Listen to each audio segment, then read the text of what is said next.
Insécurité dans le golfe de Guinée, des armes d'Ukraine dans les mains de Boko Haram. C'est la thématique du jour. Alors que le monde a les yeux rivés vers le Sahel et la crise ukrainienne, le président du Nigeria, le général Muhammadu Buhari, commet une déclaration disponible sur le site de la présidence de la République, informant que les services de sécurité ont enregistré une déferlante de nouvelles armes en provenance du conflit ukrainien. De nombreux experts confirment cette déclaration en affirmant qu'il s'agit d'armes issues de l'aide occidentale au gouvernement de Kiev.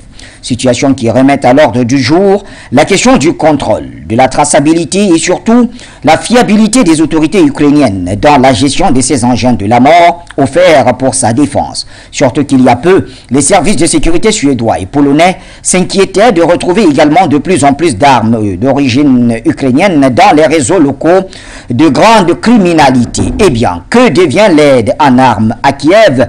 L'Ukraine est-elle devenue un vaste espace de trafic illégal d'armes menaçant toute la planète? Comment des entités terroristes comme Boko Haram parviennent-elles à acheter des armes en Ukraine, pays sous contrôle de l'OTAN? Autant de questions qui trouveront réponse dans quelques instants.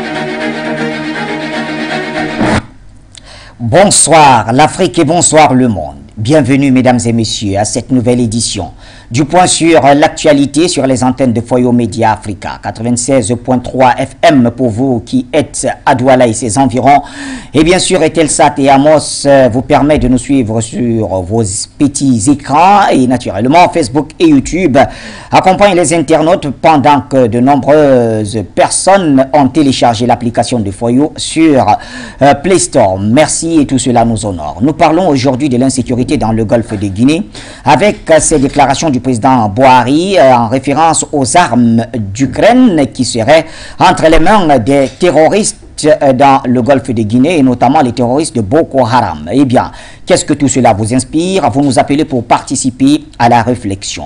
Sur le plateau central, nous sommes avec notre consultant permanent, Jonathan Batengeni. Bonsoir, Joe. Bonsoir Bachimo Maladan, bonsoir à tous les techniciens, Monsieur Son, Monsieur Foucault, Monsieur Signé, Monsieur Abolo, tout le personnel Foyo Média, la direction générale des autorités du Cameroun. Bonsoir à tous les militaires, particulièrement ceux qui se battent pour la sécurité des biens et des personnes à travers l'Afrique, ceux qui sécurisent notre continent.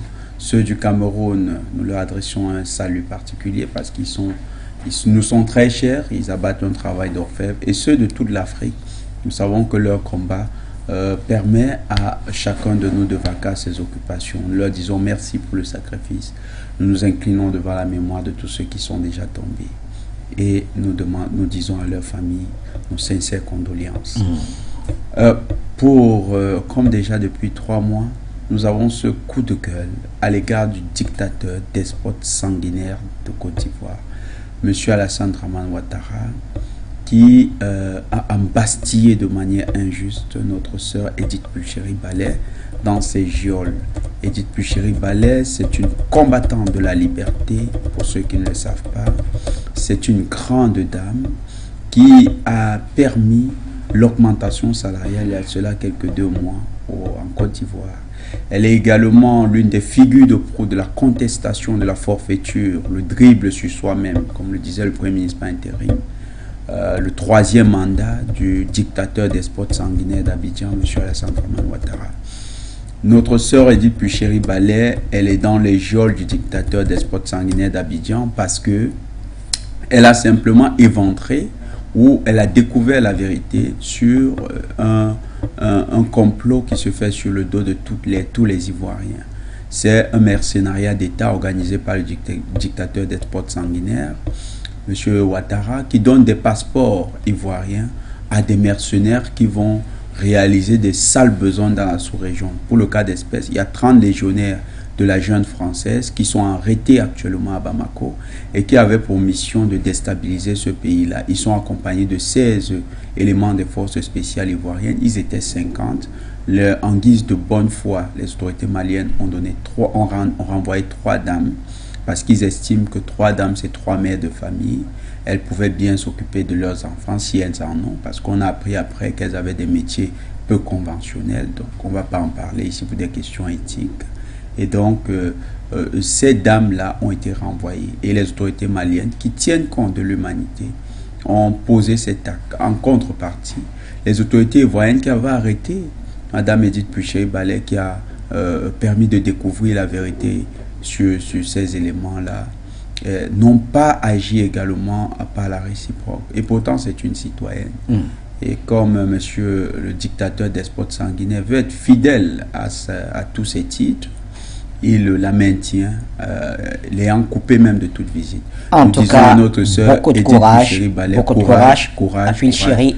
Bientôt, tu seras libre comme ton peuple, comme la Côte d'Ivoire. Merci, cher Batengene, ce coup de gueule habituel en direction d'Abidjan. Eh bien, nous sommes également avec notre géopoliticien attitré, Luc Michel, surnommé par nos téléspectateurs le panafricaniste blanc. Luc, bonsoir. Bonsoir Bachir, bonsoir à Jonathan, bonsoir à ton équipe et à nos téléspectateurs. Moi aussi, je vais faire un coup de gueule ce soir, mais il concerne nos amis iraniens à Téhéran. Oui. Vous savez qu'il y a un mouvement pour empêcher la liberté d'expression dans tout l'Occident. Russia Today et Sputnik sont interdits, y compris sur Internet, mais 14 chaînes ont été interdites sur Vimeo de télévision. C'est aujourd'hui Presse TV qui est sous le coup de la répression. Il y a 15 jours, les dirigeants de Presse TV et de la radio d'État iranienne par soudain étaient victimes de sanctions personnelles. Depuis 48 heures, c'est le satellite Eutelsat qui veut expulser Presse TV de cette chaîne. Cela conduira évidemment à un Occident sans aucun média dissident au moment où Macron s'apprête à excusez-moi, à lancer une nouvelle chaîne de propagande française. Donc, soutien aux camarades de Téhéran. Merci Luc Michel, soutien aux camarades de Téhéran. En tout cas, nous en parlerons dans nos prochaines éditions. Merci pour l'exclusivité Luc Michel.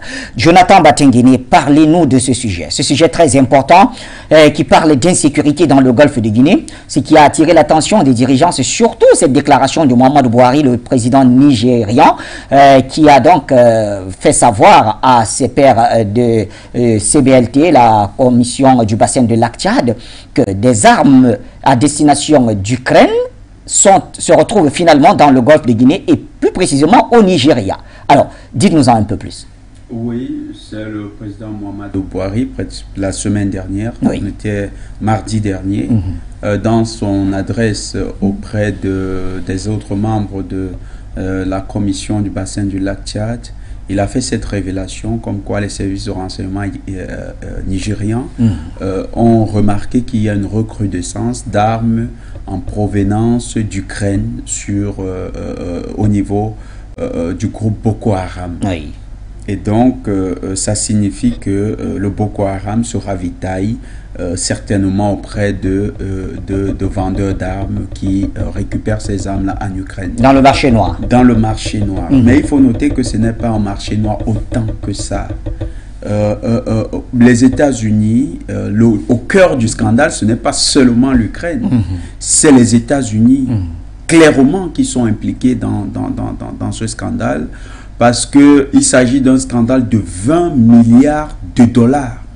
20 milliards de dollars. Ceux qui ne peuvent pas comprendre l'importance, pourquoi nous mettons l'emphase. Ouais, sur le Les montant. États-Unis apportent une aide annuelle à un pays comme l'Égypte, qui est l'un des plus gros partenaires militaires des États-Unis, une aide annuelle équivalent 4 milliards de dollars. Sur l'Ukraine, les États-Unis ont investi déjà près de 80 milliards de dollars, 50 milliards de dollars sur les 80 milliards d'aides qui ont été apportées. Et dans les 50 milliards de dollars d'aide militaire, 20 milliards de dollars se sont vantés comme ça dans l'air.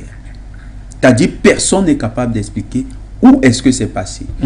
Aujourd'hui, le camp de Donald Trump, les républicains, il y a une chasse aux sorcières contre tous les sénateurs qui essayent de mettre ce dossier sur la table.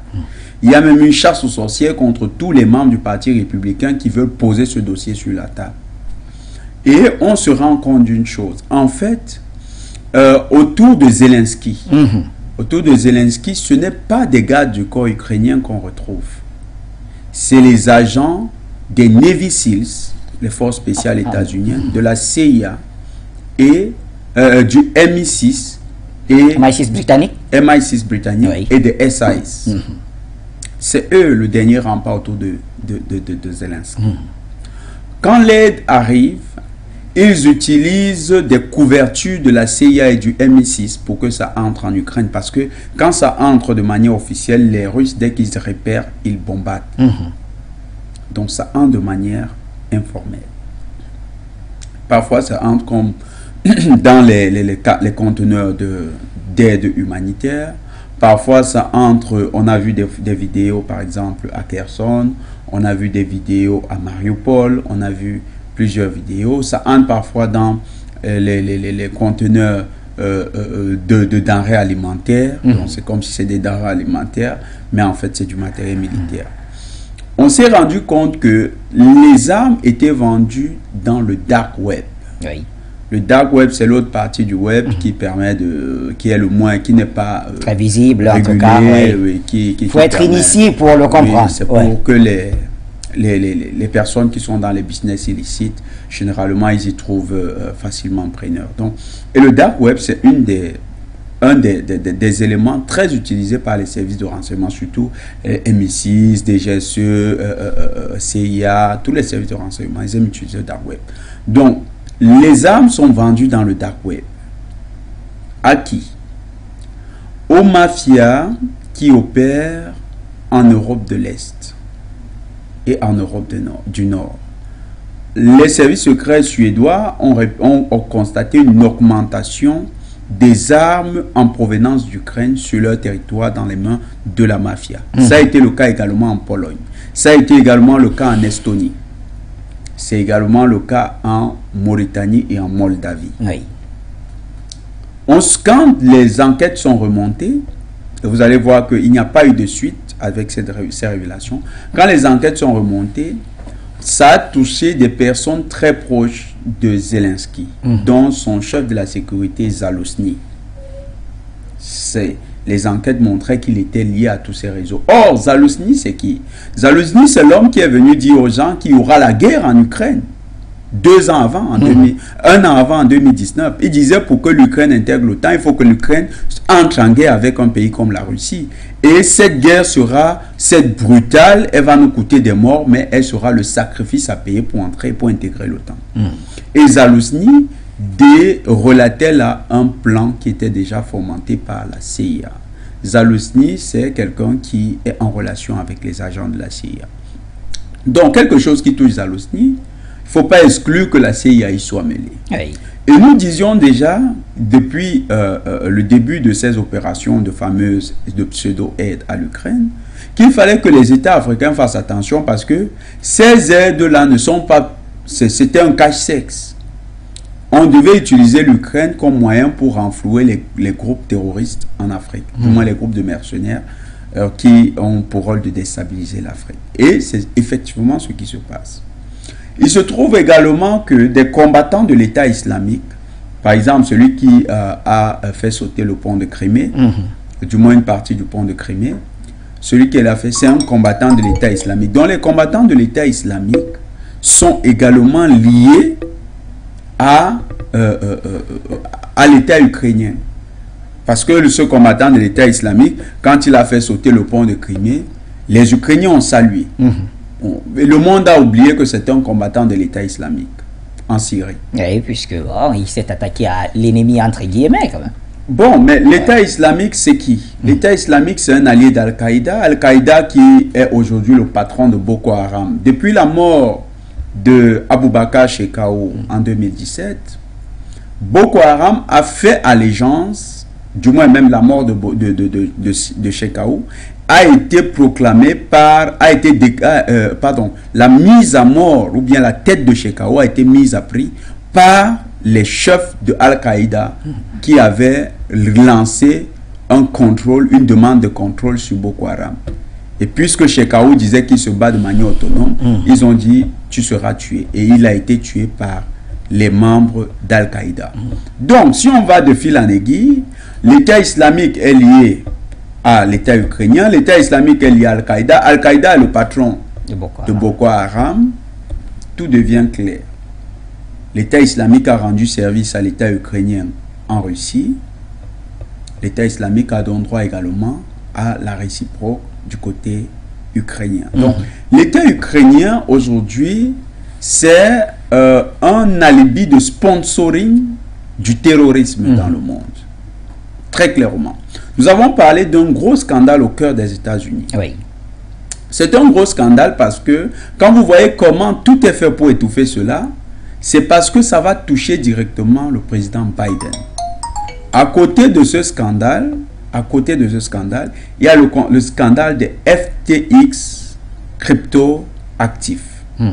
Les FTX crypto-actifs, c'est une plateforme, c'est le deuxième plus grand groupe de crypto-monnaies.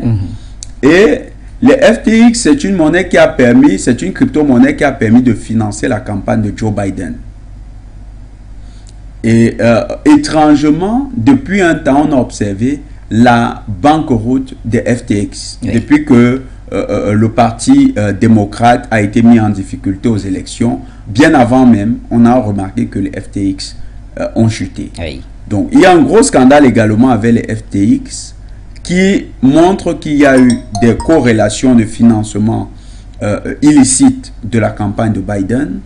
Et il y a des forces aux États-Unis qui sont en train de se battre, surtout les forces mondialistes qui contrôlent l'appareil exécutif états-unien, qui sont actuellement en train de se battre pour que les deux scandales, c'est-à-dire d'abord l'aide à l'Ukraine qui est obscure, qui n'est pas transparente, c'est un exemple de malgouvernance des États-Unis dans le monde, c'est un exemple aussi de concubinage incestueux avec des forces terroristes dans le monde. Donc, il y a ces forces qui veulent à tout prix créer un blackout au niveau de la communication et passer ces scandales comme étant des non-événements. Et par contre, c'est bien d'avoir ouvert le dossier. Ça permet aux Africains de se rendre compte que les États-Unis ne sont pas une puissance vertueuse comme ils tendent à se présenter. Allons voir ce qu'en pense Luc Michel. Luc, certainement c'est un dossier sur lequel vous avez poussé la réflexion. Qu'est-ce que vous pouvez nous dire de ces révélations du président Buhari? Depuis les premières semaines de la guerre en Ukraine, nous dénonçons les trafics d'armes. Ils sont dénoncés par tous les experts internationaux. Ils sont dénoncés aux États-Unis par les experts républicains. Mais ils sont dénoncés par les Russes. C'est-à-dire qu'une partie de l'aide militaire à l'Ukraine n'arrive même pas à l'Ukraine. Elle est déviée vers l'Afrique et vers les réseaux criminels en Europe. Et elle est vendue sur le dark web, donc comme l'expliquait Jonathan. À la tête de ces trafics d'armes, c'est Zelensky lui-même et sa femme. Ces gens sont accusés d'avoir accumulé une fortune de plusieurs centaines de millions de dollars. Il y en a même qui parlent d'1,2 milliard de dollars. C'est Madame Zelensky qui n'est pas une femme vertueuse. Les Zelensky, ce sont les héros des Panama Papers. Ils sont liés au scandale FTX, comme Jonathan a expliqué, qui a servi à financer occultement des rétrocommissions vers le parti démocrate des sommes allouées à l'Ukraine. Il y a également évidemment les scandales des laboratoires d'armes biologiques et chimiques. Tout ceci évidemment fait qu'une part considérable des armes ukrainiennes n'arrive pas en Ukraine. Ils se dirigent, comme je l'expliquais, vers les réseaux criminels européens et vers les réseaux terroristes africains. Il ne faut pas se tromper, on ne parle pas uniquement de Kalachnikov et d'armes de poing. On parle également de missiles portables qui peuvent servir à abattre un avion de ligne lorsque le moment sera venu. Voilà ce dont il s'agit évidemment. Le régime de Kiev est un régime hautement corrompu qui est lié à tous les services secrets occidentaux, en particulier la CIA, la DGSE française et le MI6, également les Polonais. Vous savez qu'actuellement il y a un scandale en Pologne. On accuse la Pologne sous prétexte d'avoir fourni des mercenaires à l'Ukraine, d'avoir perdu des bataillons entiers de l'armée polonaise qui ont été décimés dans la bataille de Bakhmut. Contrairement à ce que raconte la propagande de l'OTAN, les Ukrainiens ne sont pas en train de gagner la guerre dans le Donbass. Ils sont au contraire en train de la perdre. Maintenant que quelqu'un comme Bouhari fasse part de son inquiétude, cela explique que l'Afrique est en train d'être perdue par les États-Unis. Voir Bouhari, qui était un général nigérien sous influence de la CIA, qui a pris le pouvoir dans les années 1980, après un coup d'État de la CIA, voir celui-ci aujourd'hui condamner les réseaux occultes américains, cela explique toute la distance aujourd'hui qui existe entre l'Afrique et les réseaux occidentaux. Mais il ne faut pas prendre ceci à la légère. Boko Haram n'est pas seulement lié à Al-Qaïda, à Hakimi, mais il y a une branche de Boko Haram qui est dans une zone de la Somalie qu'on appelle le Puntland et qui est actif au Mozambique. Ceux-là, ils sont liés à Daesh. Ils ont fait allégeance à Daesh, alors que Boko Haram sur les rives du Tchad a fait allégeance à Al-Qaïda. On voit donc toutes les grandes organisations terroristes, en particulier avec le soutien de la Turquie, qui n'est pas en Afrique par amitié pour les Turcs. On voit tous ces gens, évidemment, recevoir des armes et des matériels. La question qu'il faut se poser, c'est de savoir s'il s'agit vraiment de trafic ou s'il s'agit de fourniture d'armes aux terroristes en Afrique pour augmenter le chaos. Moi, je penche pour la seconde explication.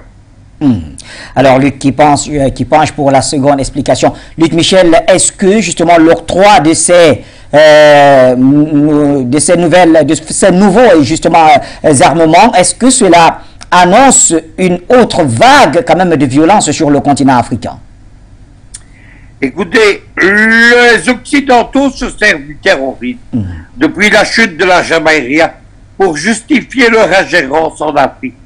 Ils ont créé une zone de chaos qui est étendue de la Libye, avec en 2012 l'intervention française au Mali et en 2013 l'intervention française en Centrafrique. Cette zone, elle est en train de descendre vers le golfe de Guinée. Il y a aujourd'hui des terroristes en Côte d'Ivoire, au Togo, au Sénégal, bien entendu au Cameroun et dans les forêts du Gabon. À partir de ce moment-là, il s'agit de renforcer ces gens et de les armer. Cela justifie l'intervention occidentale. Il y a des forces spéciales américaines qui sont concentrées actuellement à la Côte d'Ivoire puisqu'elles ont été chassées du Sénégal. Il y en a en Côte d'Ivoire, il y en a dans le golfe de Guinée, il y en a à Sao Tomé. Évidemment, il faut que l'ingérence continue. Et bien entendu pour cela, il faut que les groupes comme Boko Haram, Hakimi ou Daesh disposent des armements les plus performants. On annonce une seconde vague de terrorisme d'ailleurs. J'expliquais que ceux-ci ont maintenant des armes qui leur permettent d'abattre des avions de ligne. C'est cela la prochaine menace. Très bien. Jonathan Batengene, faut-il donc redouter, la même question que je posais à Luc Michel, avec justement l'octroi de ces armements, est-ce qu'il faut redouter une nouvelle vague de violence? Il faut bien dire quand même que malgré tout, il y a une sorte d'accalmie dans le bassin de lac Tchad. Elle est relative, bien sûr. L'accalmie ne veut pas dire qu'il n'y a pas de menace. Et puis l'accalmie, elle est vécue ici. Oui. Je ne suis pas sûr que les soldats qui, tous les jours, parce que nous avons quand même échangé avec quelques soldats qui sont rentrés de Zambissa, des soldats camerounais. Oui. Les réalités à Zambissa, c'est autre chose. les armées de la force multinationale mixte ont réussi à détruire le QG de Boko Haram. Oui. Déjà, on n'en parle pas. Félicitations à tous les soldats de la force multinationale mixte qui ont participé à ces opérations. Ils ont détruit le QG du Boko Haram dans la forêt de Zambissa. Mais ça ne veut pas dire que le Boko Haram, c'est fini. Le Boko Haram a encore des poches fortes dans certaines villes, par exemple Maïdogori au Nigeria. Il y a encore des poches assez fortes de résistance. Et ces poches peuvent être renflouées avec ces armes. C'est des armes, par exemple, Luc Michel a parlé. On ne parle pas seulement de Kalachnikov. Vous avez les lance-grenades multiples. Ce n'est pas des armements auxquels nos armées ont été confrontées ces dernières années. Il y avait certes du répondant, c'était les roquettes RPG, c'était les chars à chenilles. Ce n'est pas des moins des chars à chenilles arrachés à l'armée nigériane. Il y avait également des obus. On a vu des obus, les militaires parlent, les Boko Haram avaient des obus de 133 mm. C'est pas rien, c'est carrément dans la hiérarchie, c'est peut-être les troisièmes plus gros obus. Après les 155, les 152, je crois que c'est les troisièmes. Donc, vous avez ce matériel-là. Vous avez les missiles Stinger, qui peuvent abattre un hélicoptère, par exemple Mi-24, qui sont les Mi-24 Hind, les Hind, qui sont occupés et utilisés par la plupart des armées dans la lutte antiterroriste. Par exemple, l'armée tchadienne, l'armée camerounaise, ils ont des Stingers. Ils ont également d'autres armes qu'on ne maîtrise pas. Oui. Parce que les pays d'Europe de l'Est qui ont donné des armes de fabrication soviétique, on n'a pas l'inventaire complet des armes qui ont été données. Tout à fait. Les pays européens qui ont donné des armes, par exemple, il y a des armes auxquelles nos armées ne sont pas habituées, des armes par exemple allemandes qui semblent être redoutables, leurs armes anti-aériennes qui semblent être redoutables, qui pourraient tomber dans les mains de ces gens-là. Et c'est bien parce que quand on a souligné le lien, c'est vrai, lui Michel, il a bien fait d'élargir, mais quand on a souligné le lien, c'était pour que les gens comprennent quelque chose. Le lien avec l'État islamique en Syrie, c'est que les combattants de l'État islamique, il faut bien que nos téléspectateurs le comprennent. Les États-Unis, l'OTAN a entraîné les combattants de l'État islamique à l'utilisation de ces armes. Ça veut dire qu'en fait, vous n'avez plus des combattants de l'État islamique qui sont simplement formés pour la guerre de basse intensité. Ils sont formés pour la guerre de très haute intensité. Parce que la guerre qui se passe en Ukraine, c'est une guerre de très haute intensité. Le niveau d'entraînement, ça veut dire qu'ils sont préparés à des guerres beaucoup plus intenses que ce qu'on a vécu. Et votre question, elle a du sens parce que ça amène à nos armées à penser, à y apporter des réponses à la hauteur de leur entraînement. Parce qu'on n'aura plus à faire avec des Boko Haram qui attaquent, comme certains militaires nous avaient expliqué, ils attaquent en bande de 1000, criant des slogans pour se revigorer, allant comme s'il s'agissait encore de la bataille au sabre et puis se faisant massacrer par nos militaires. C'est plus ça qu'on va observer. C'est des gens avec du matériel perfectionné. C'est des gens qui ont reçu un entraînement des forces de l'OTAN parce que c'est la continuité de l'OTAN. L'OTAN fait ce qu'elle fait en Ukraine. Elle ne bagarre pas, elle n'utilise pas ses forces immédiatement comme ça. Elle fait toujours accompagner ses forces de combattants locaux, de gens qui maîtrisent le territoire. Donc, cette fois-ci, l'OTAN va utiliser des combattants qui sont sur nos territoires, mais qui ont reçu une formation. Souvenez-vous qu'on nous disait qu'il y a près de 10 000 Africains qui combattent en Ukraine. Les 10 000 Africains, ils sont partis d'où? Ils sont partis d'où? On n'a jamais vu de recrutement. Bon, au Sénégal, quand les Ukrainiens ont lancé ce recrutement au Sénégal, les Sénégalais ont dit non, on ne veut plus entendre parler de ça. Au moins, même si Macky Sall c'est un larbin, et là on lui reconnaît, c'est son titre quand même, il le fait bien. Il est un larbin de la France-Afrique. Mais lui au moins, il a dit non, quand même, je ne veux pas aller jusque-là.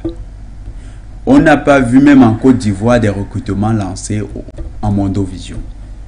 On n'a pas vu, bon, si c'est pour les pays d'Afrique centrale, moi je ne crois pas qu'il y en ait, ça n'a pas eu lieu. D'où sont venus ces 10 000 combattants africains? D'où?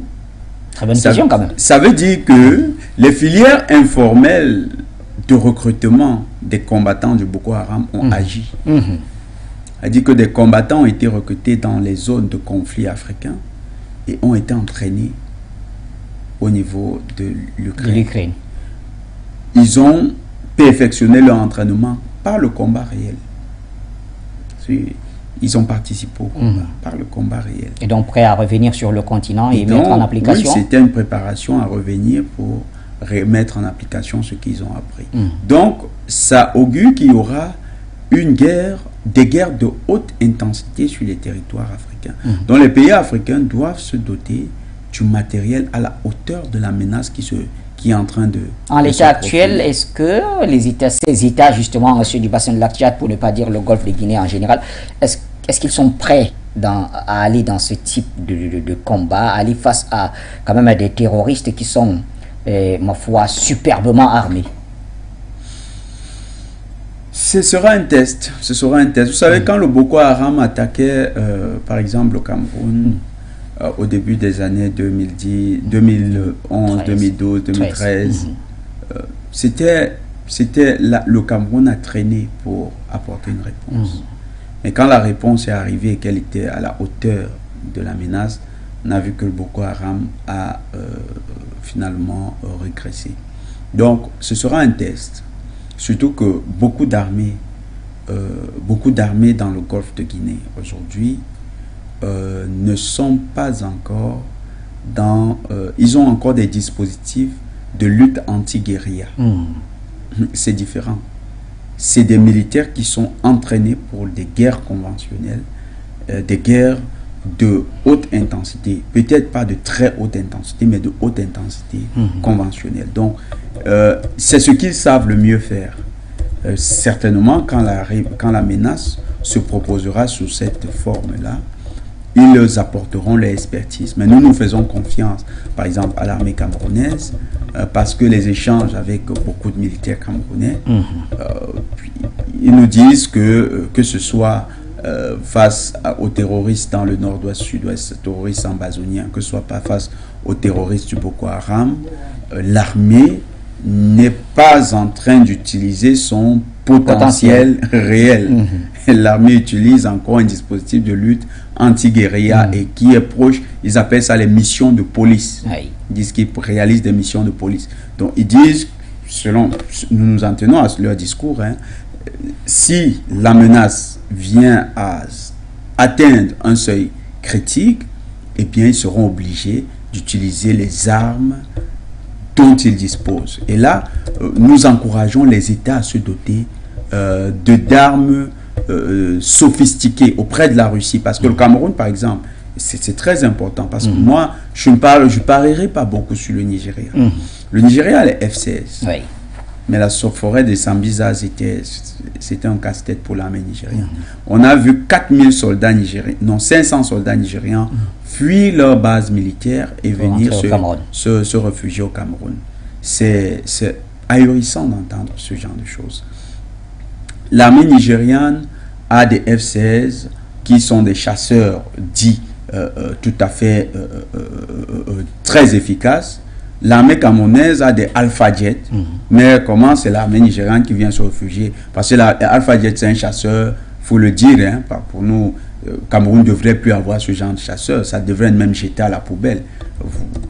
Pour ne pas dire, ça devait être cassé, envoyé pour la refonte dans des sociétés de sidérurgie, pour donner place à l'achat de véritables chasseurs. Par exemple, on voit ce que le Sukhoi 25 fait, le Sukhoi 27 qui a très bonne réputation, très bonne réputation, parce que on le dit pas assez, le Rafale est une amélioration du Sukhoi 27.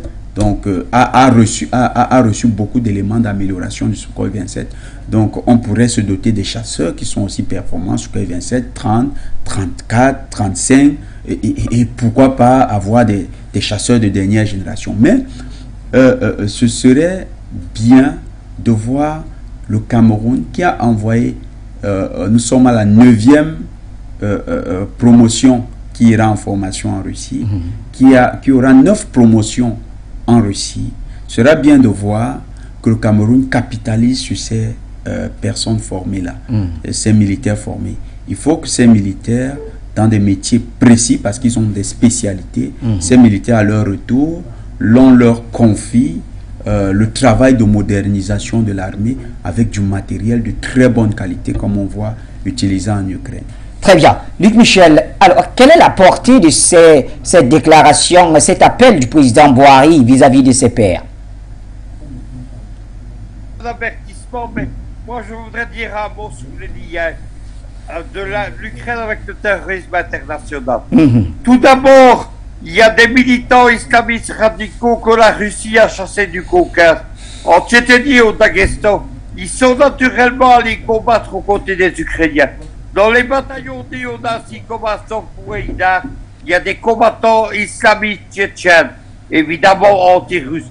Mais en particulier, tous ces gens sont liés aux services secrets occidentaux depuis la guerre d'Afghanistan. Mais il y a en particulier une minorité musulmane en Crimée qu'on appelle les Tatars du Crimée. Entre 1941 et 1944, ils ont collaboré avec les nazis et ils ont fourni notamment des légions à l'armée de Hitler. Aujourd'hui, les Tatars de Crimée sont soutenus par la Turquie qui contrôle d'une part l'international islamiste politique des frères musulmans et l'international djihadiste, notamment Al-Qaïda en Libye et Al-Qaïda en Syrie. Les Tatars de Crimée, soutenus par la Turquie évidemment, ils fournissent des éléments à l'armée ukrainienne. Donc les Ukrainiens ont des liens directs avec les islamistes en Afrique, avec Al-Qaïda, avec Daesh et compagnie. C'est cela qu'il faut comprendre et c'est cela que Boihari ne dit pas. Lorsqu'on écoute Boihari, on a l'impression que les terroristes en Afrique seraient un phénomène purement africain, alors qu'ils ont été importés par les Occidentaux. C'est les résultats de 50 ans d'opérations occidentales, et en particulier depuis 2019, lorsque les Turcs d'Erdogan ont reconquis la Libye pour le compte des Américains. Ils ont apporté des djihadistes venus de Syrie, dans tout le Sahel. C'est le mouvement qu'on appelle Al-Nosra, qui est lié évidemment à Boko Haram. Très bien. Merci Luc. On va donner la parole à quelques téléspectateurs. Il y en a un qui est en attente depuis plusieurs minutes. Il me semble que c'est notre ami béninois.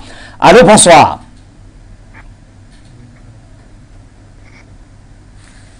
Allô? Oui, bonsoir. Bonsoir, monsieur Bachir Ladam. Oui. Oui, c'est le frère Abou depuis l'Angleterre. Je vous salue avec beaucoup de déférence. Bonsoir. Et Bachir, j'insiste, vous êtes le meilleur journaliste du monde. Voilà. Je salue tous vos invités de marque, le brillantissime Jonathan Batenguene, Luc Michel, l'Africain, le doyen, combien de fois un commensurablement important dans la lutte et qui nous enrichit beaucoup avec cette connaissance pure. Je salue tous les techniciens et tous les appelants. Une fois que j'ai dit cela, en ce qui concerne la problématique d'aujourd'hui, vous savez, c'est que tout... Aujourd'hui, je vais aborder ma casquette d'économiste. Ce que tout le monde doit savoir, c'est que l'économie de guerre a pris son apogée aux États-Unis. C'est ce qui a fait que les États-Unis sont devenus ce qu'ils sont aujourd'hui. Ils ont pris l'hégémonie sur le monde. Après la Deuxième Guerre, ils ont fait le plan Marshall. Donc, c'est de là qu'ils ont pris leur appétit pour ce qu'on appelle l'économie de guerre. C'est-à-dire que comme dans la guerre qui s'est passée, les deux premières guerres, ils ont été les plus grands bénéficiaires et c'est ce qui a fait qu'ils ont pris l'ascendant sur la Russie. Alors, quand ils voient qu'ils sont en difficulté maintenant, comme le chien ne change jamais sa manière de s'asseoir, ils créent ce qu'on appelle encore un chaos organisé afin de répéter le plan Marshall qui a fait de cet empire-là qui sont aujourd'hui, c'est-à-dire que cette puissance hégémoniques qu'ils sont aujourd'hui. Donc, ils vont faire quoi?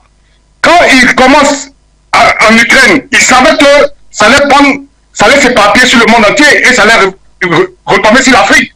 Et c'est en Afrique surtout qu'il y a toutes les matières premières qu'ils ont déjà utilisées auparavant pour alimenter leur premier plan Marshall qui les a rendus riches et qui a fait qu'ils ont pris l'ascendance sur tout le monde entier.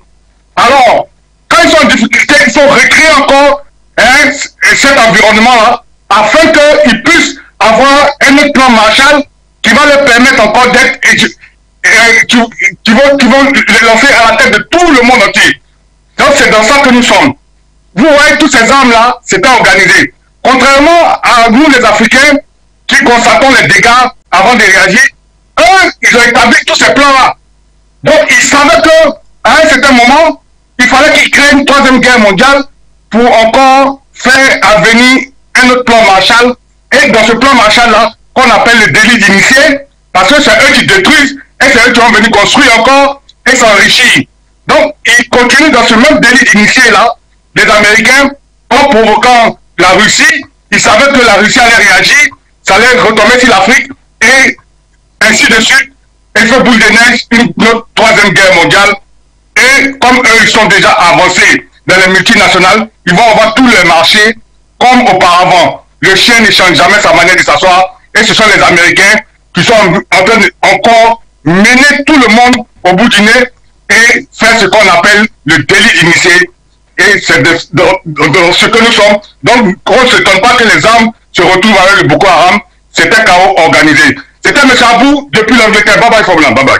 Bye bye from now, M. Abou depuis l'Angleterre. Jonathan Batengene, l'Ukraine est-elle finalement devenue... Alors, on va retourner d'abord au standard. Je vois un appel sur Skype. Voilà. Prenons d'abord cet appelant et puis je reviens à vous. Allô, bonsoir. Bonsoir mon cher frère, bonsoir à vous. Bonsoir. Bonsoir.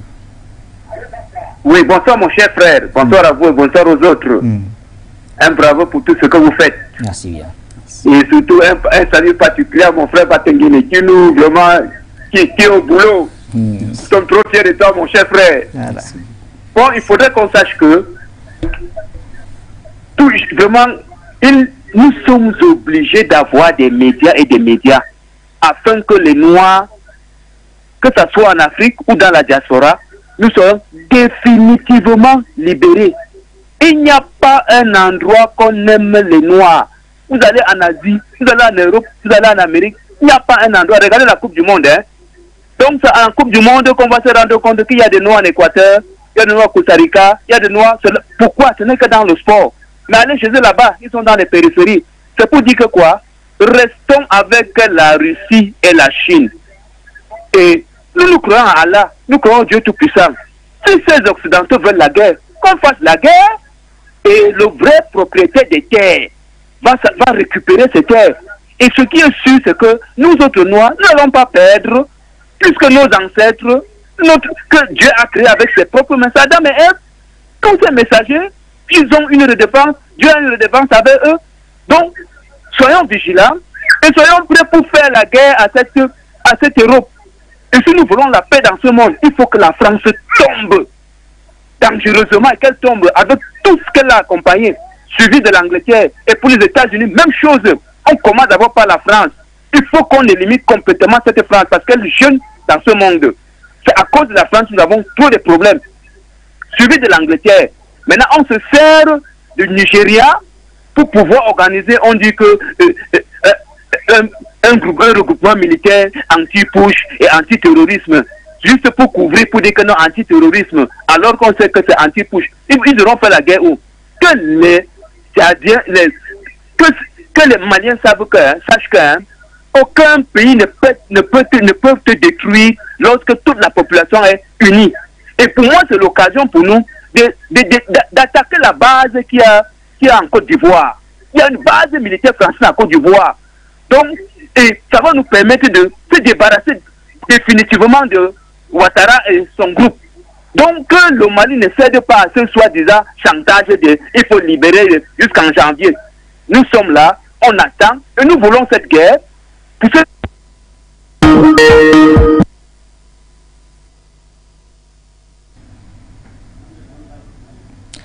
Alors, je crois qu'on a été coupé hein, par...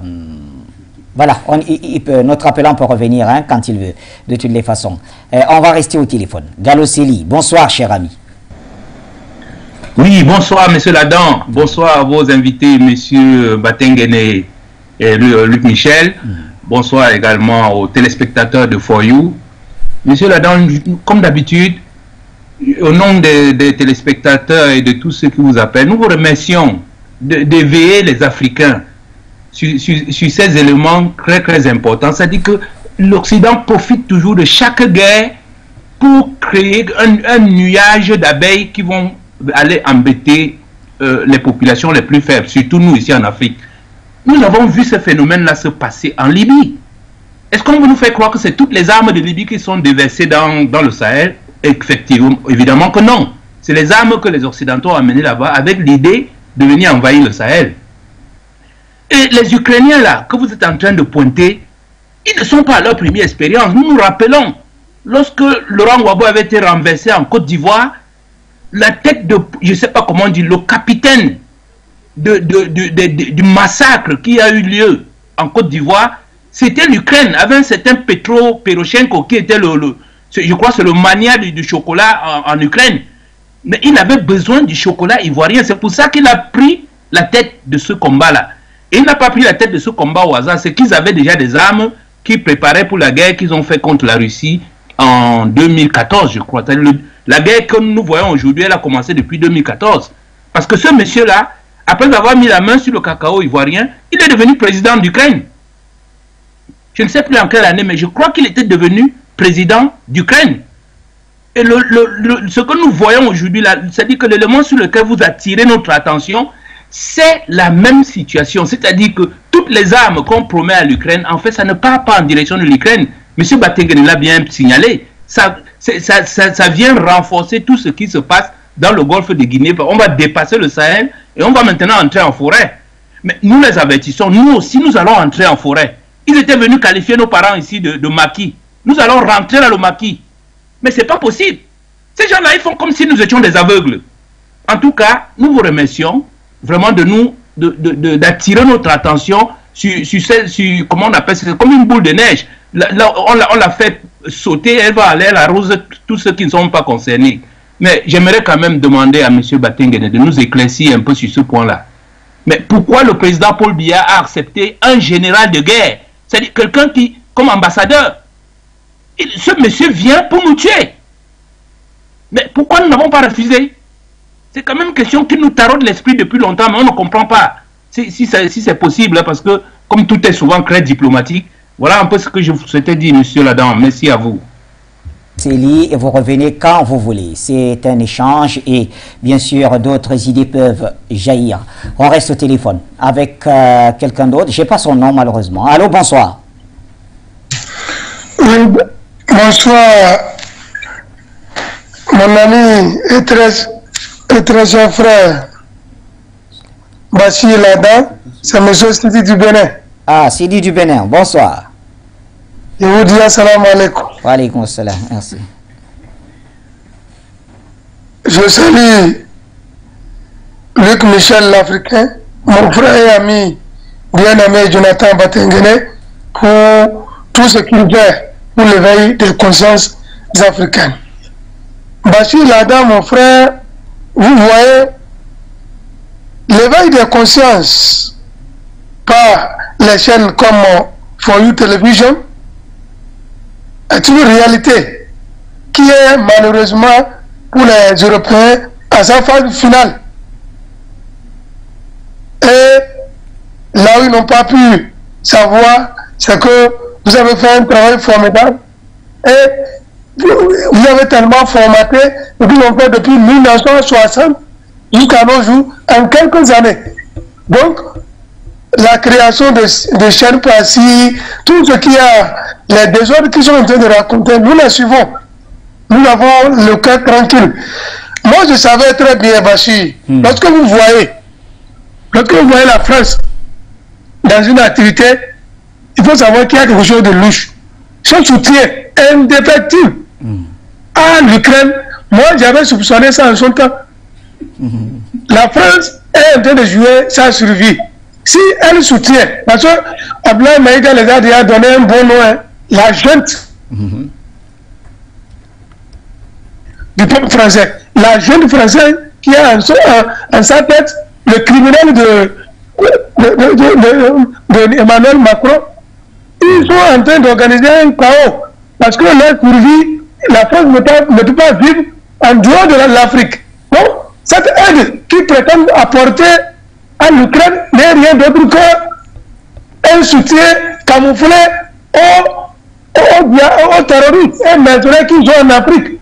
C'est-à-dire, on fait semblant d'aider de l'autre côté, qu'on appelle de l'Ukraine, mais les hommes passent vers nous.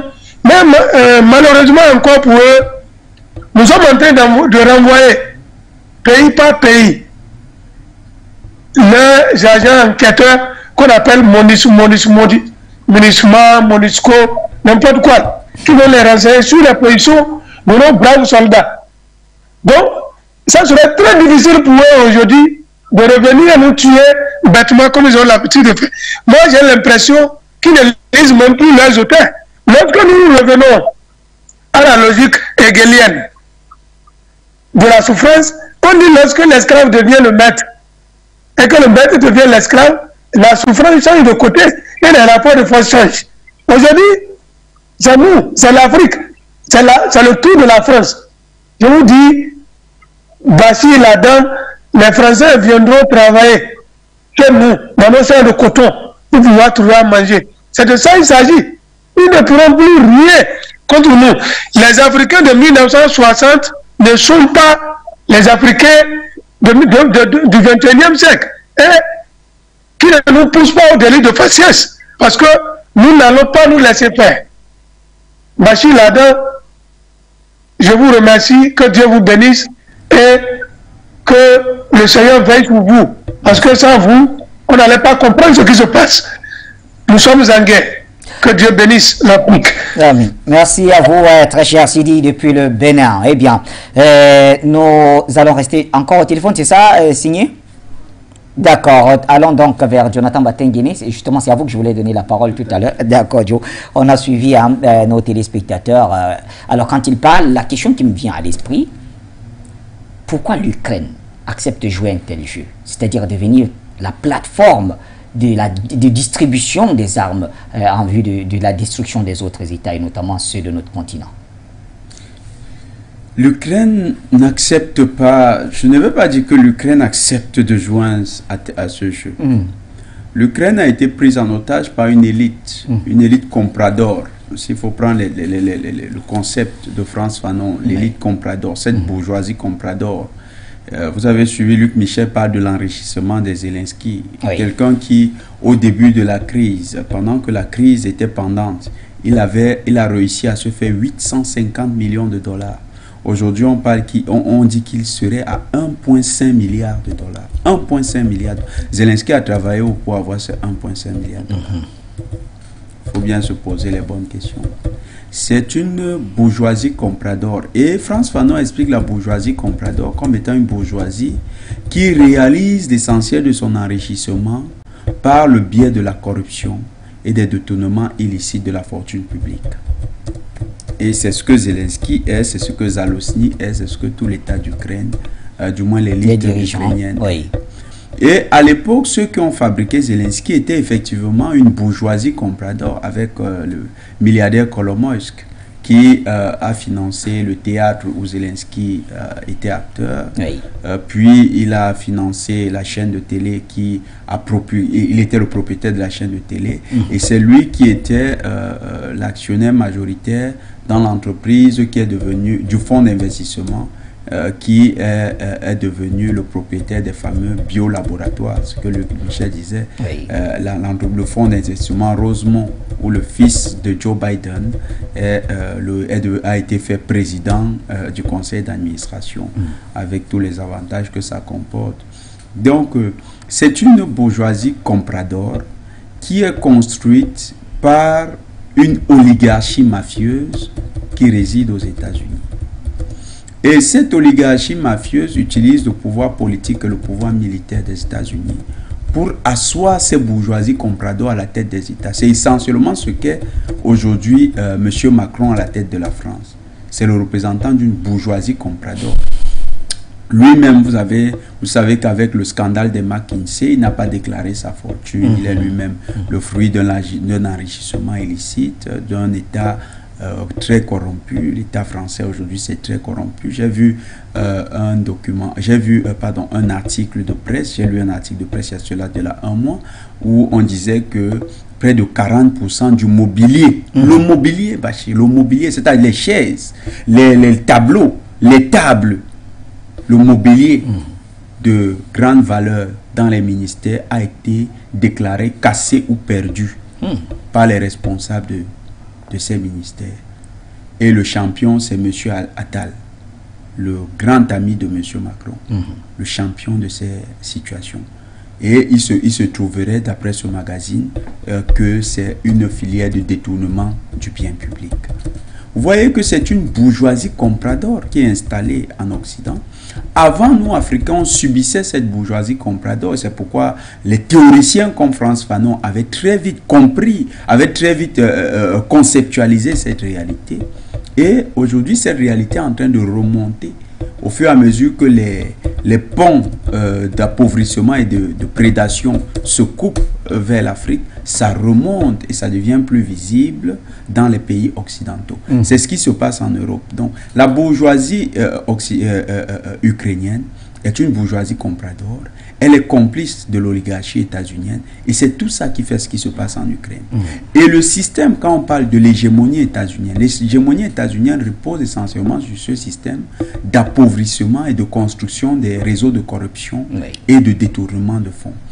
Dans la construction également d'économies de mafia, des économies criminelles dans les pays de la périphérie. Je ne peux pas vous rappeler combien de fois les États africains étaient empêtrés dans des affaires criminelles lorsque ils étaient pour la plupart contrôlés, quand ils sont pour la plupart contrôlés par les États occidentaux.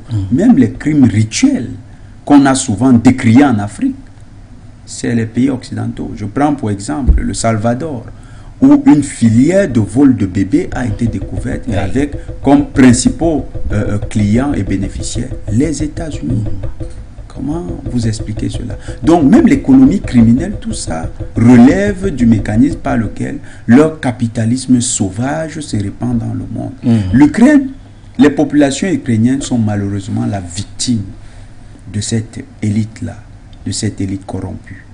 Et Zelensky est le visage même de la corruption. Regardez, le Times, qui est le tabloïd néolibéral par excellence, qui est la voix de l'Occident libéral par excellence en Grande-Bretagne et aux États-Unis, a fait de Zelensky la personnalité de l'année. Oui, mais quand on se pose des questions, quelqu'un qui a sacrifié son peuple, fait tuer plus de 400 000 soldats ukrainiens, fait tuer, aujourd'hui réfugier plus de 15 millions d'Ukrainiens, quelqu'un qui a vu sa population réduite de 70% sur le territoire parce qu'il allait provoquer une guerre, parce qu'il veut adhérer à l'OTAN. Un tel homme, on fait de lui l'homme de l'année. En tout cas, ils ont leurs critères, Joe. Pardon? Ils ont les critères sur lesquels ils s'appuient pour décerner le critère, il faut qu'on le comprenne. C'est le triomphe du modèle même du vendu, du collabo, de l'endocolon. En fait, Zelensky, c'est l'image de l'endocolon qui n'a pas honte de sacrifier son peuple. C'est ça. C'est pour ça qu'ils font de lui l'homme de l'année. Ils disent, parmi nos Tchinda, ça je parle en camerounais, parmi nos Tchinda, c'est-à-dire nos larbins de la cour, celui-ci, c'est le champion. Ils vont parler, mais toi tu es le champion, on te fait homme de l'année. Tu es l'homme de l'année des plus grands larbins de la terre. C'est ça le triomphe de Zelensky. Et dans cette posture, lorsque vous êtes le larbin, vous avez le quitus pour le vol. Mobutu, sa fortune, ça allait où? Qu'est-ce qu'il faisait du Congo? C'était un agent de la CIA, non? c'était un Zelensky, c'était pareil. Ouattara, qu'est-ce qu'il fait de la Côte d'Ivoire? L'argent de Côte d'Ivoire, ça ne va pas dans ses comptes privés.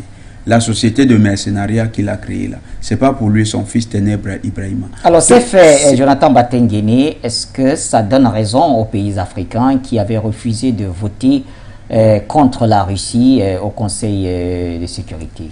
Tout à fait, Oui. tout à fait. Ça veut dire que ces pays, ces chefs d'État qui connaissent bien la mécanique du larbinisme, parce que certains y étaient, Oui. quand ils lâchent ça, ils connaissent ce qu'ils laissent. Ils savent ce qu'ils gagnent. Ils savent que la liberté n'a pas de prix. Pour beaucoup, là, ils ne sont même plus prêts à rentrer là-bas. Il y en a qui sont même prêts à mourir. Ils disent, c'est mieux, je meurs, je ne repars plus là-bas. Vraiment, je n'ai jamais été libre comme ça.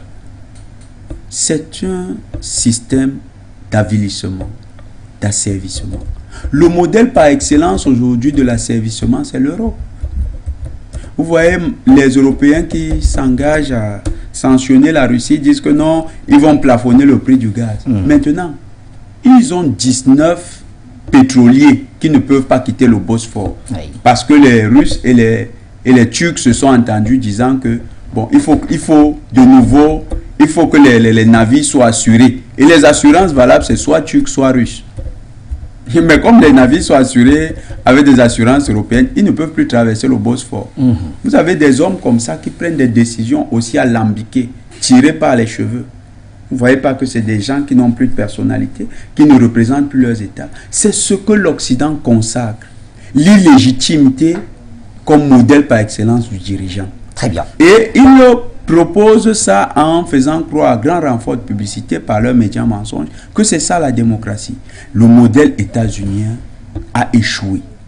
La question des armes qui sont entre les mains du Boko Haram, de l'Occident, met en cause même la crédibilité de l'OTAN et de l'Occident. Ça montre que ces gens ne sont pas crédibles. Ils ne sont pas dignes de confiance. À ce titre, pourquoi les États africains vont encore essayer de collaborer avec eux? En fait, la seule solution désormais pour les Africains, c'est de partir vers une rupture des relations avec les Occidentaux. Merci Jonathan Batengene. Luc Michel, avec vous, on referme cette édition. Quelle attitude, finalement, face à cette déferlante d'armes sur le continent africain?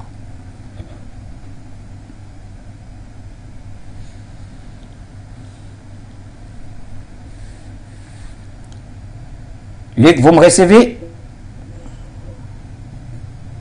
Secrétaire qui s'appelle Marcel Banville. Le thème de la bourgeoisie comprador, c'est Lénine qui l'a inventé en 1910 dans son livre L'impérialisme, stade suprême du capitalisme. Qu'est-ce que c'est les compradores?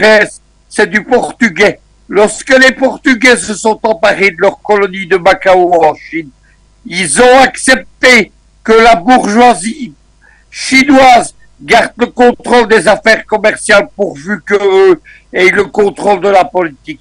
C'est ça des compradors. Et Lénine a étendu cet exemple à toutes les bourgeoisies coloniales. Maintenant, l'Ukraine, c'est un grand trou noir. Au début de l'opération spéciale en Ukraine, Zelensky a cru qu'il allait s'enrichir et puis quitter l'Ukraine. Il a reçu, lui, sa femme, les siens, les dirigeants de ses services secrets. Ils ont reçu des passeports britanniques pour partir et exfiltrer vers la Grande-Bretagne. Mais les choses sont en train de mal tourner. L'Ukraine va perdre la guerre. Et hier matin, il y a eu 2 ministres ukrainiens, les premiers, qui ont été inculpés par le parquet général de Moscou. Il y a notamment la ministre ukrainienne qui est chargée du contrôle des territoires de Kherson, qui sont évidemment poursuivis par la Russie. Dès lors, Zelensky sait maintenant qu'il risque sa tête. Il sait qu'il ne sera pas protégé. Il doit donc étendre à tout prix la guerre. Il doit étendre la guerre en essayant de faire que l'OTAN rentre en guerre contre la Russie au prix d'une guerre nucléaire. Et il doit évidemment agrandir le chaos mondial au niveau du terrorisme. Voilà pourquoi on retrouve Zelensky, non pas seulement derrière les trafics d'armes vers le terrorisme, mais surtout vers la fameuse question des laboratoires clandestins d'armes biologiques et d'armes chimiques. Ce sont les Chinois qui sont en plainte. le gouvernement chinois essaye que le Conseil de sécurité s'empare de la question des laboratoires américains en Ukraine. Les Américains bloquent le dossier. Pourquoi est-ce que les Chinois, soutenus par les Russes, sont intéressés? Vous savez qu'au début de la pandémie du Covid, Donald Trump, il parlait du virus chinois à partir du Covid. Et les Chinois répétaient que c'est une arme créée en laboratoire américain qui a été amenée à Wuhan par les Américains. Dès lors, les Chinois ne sont pas décidés à laisser tomber l'affaire des laboratoires. Derrière les laboratoires biologiques clandestins en Ukraine américaine, on trouve le fils de Biden, Hunter Biden. Il y a un autre scandale qui date de 8 jours. Il y a une grande gestion de patrimoine occulte américaine qui s'appelle l'affaire BlackRock. Eh bien, la reconstruction de l'Ukraine, ça a été signé la semaine passée à Washington clandestinement. La presse n'en a pas parlé. BlackRock est chargé par le gouvernement Zelensky de la reconstruction de l'Ukraine. C'est-à-dire qu'il s'agit pour le moment de s'emparer de capitaux. Il n'y aura pas de reconstruction. Probablement que d'ici 5 ans, l'Ukraine telle qu'on l'existe actuellement aura cessé d'exister. Il restera une petite Ukraine autour de Kiev.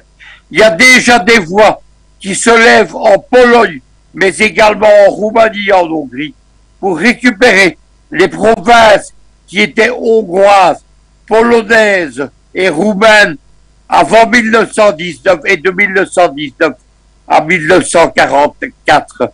Voilà ce qui se passe donc. La reconstruction de l'Ukraine, c'est une gigantesque escroquerie auquel est lié les milieux de l'administration Biden. Merci Luc Michel pour cette contribution à l'émission Le Point sur l'actualité sur les antennes de Foyo Média Africain. Un grand merci à Jonathan Batenguini, qu'on retrouvera pourquoi pas dès demain pour la suite de sa consultation permanente sur les antennes de Foyo. Oui, je voulais dire un mot. Juste parce que demain on en a discuté, oui. Tu ne seras pas là. Déjà, je te souhaite un bon repos. Oui. Peut-être les gens ne savent pas. Oui. Bachir, il est papa, donc il a eu ses 3 jours de congé maternité. De paternité. De paternité. Voilà. Et nous disons... il ne fallait pas dire ça ici, mais ça va. On va venir à la maison. Merci en tout cas, vous m'avez surpris là. Merci à toutes et à tous et bonne suite des programmes sur les antennes de Foyo Média Africa.